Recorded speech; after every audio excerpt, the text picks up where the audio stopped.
Our defense forces risk their lives to manage our safety. Our series, Defend Your Money, will help them manage their money. And joining me to answer their questions is well-known certified financial planner, Gajendra Kothari. Here's a question coming in from someone who's in the Navy in Colaba. Being in the Navy, I'm faced with many risks to life. I have a life insurance policy of 30 lakh rupees from a private life insurance company. In the event of my death in action or on board a ship at sea, will my life insurance be valid or not? Some of my colleagues are telling me insurance policies do not cover death on duty for defense personnel. Is that true? Apart from life insurance, can I do some other investment in which the nominee can get the money? So what happens, insurance is a contract between two parties, and once the contract is enforced, then no parties can renegade on the promise. So at the time of applying, and if he's mentioned that he's an army officer or navy officer, and the insurance company has accepted that risk, so they can't go back on the promise and they can't deny him the cover.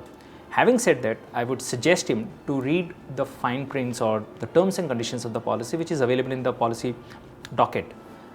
There it would be clearly mentioned that what kind of risks are covered, what kind of risks are not covered. But having said that, I don't see any problem here, because if everything has been disclosed, then and if the company has taken, they should not go back on the promise. However, there are many companies, they may reject this kind of proposals at the onset only. So there are a few companies which accept army defense personnel. There are a few companies which don't accept them. There are a few companies which accept all forms of death. There are a few companies which don't accept deaths like terrorist attacks, natural calamities, and things like that.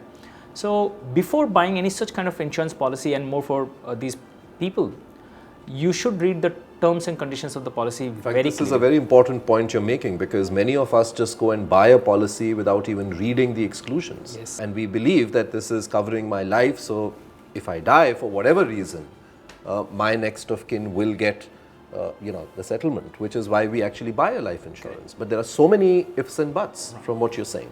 And that is why we suggest normal ordinary citizens that you should contact your advisor and get the document read by them, because you as a normal person, you may not be able to understand the policy wordings, because these are all written in a very legal language, thick. And they are so thick documents that you tend to just say, oh my God, I'm not going to read 30, 40 pages of terms and conditions. So if you get it vetted by a professional, the professional can then explain you what is covered and what is not covered in a very simple way, and then it helps you to decide.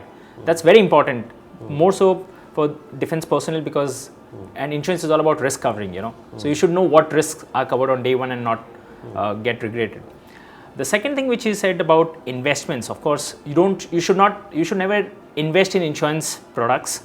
That is very clear. Insurance is only for protection. There are many avenues for investments, and you can choose from fixed, anything like fixed income products from government or private, or equity products if you have a long-term goal, mutual funds, direct equity, and things like that, and can plan your investments accordingly. And SIP would be a good way to go through, create a small portfolio of 2 or 3 schemes depending on how much you're putting in, and just let it run annually, take a look at it. Ideally try and find an advisor in your hometown. True. Because I doubt very much that there would be people like you in the front where they serve, but they all do come back to their homes maybe once a year, and maybe that's a good time to find someone there and actually consult. You've actually made a very valid point, because when they come back home after a year, they have free time, and that's a time they can have a look at their financial affairs, and in their hometown they will have advisors, and they can have a discussion, how's the year gone by, what's the prospects ahead, and should they do any asset allocation changes, and if the goals have changed or circumstances have changed, how to review their portfolio. So this is an ideal time to sit down and take a look at the stock of your situation. I do hope that answers your question. Thank you very much for taking care of all of us, and I do hope you will also take care of your money going forward. And thank you very much, Gajendra, for coming by and answering questions on Defend Your Money. Thank you. The pleasure is mine, Vivek. An investor awareness initiative by SBI Mutual Fund. Mutual fund investments are subject to market risks. Read all scheme related documents carefully.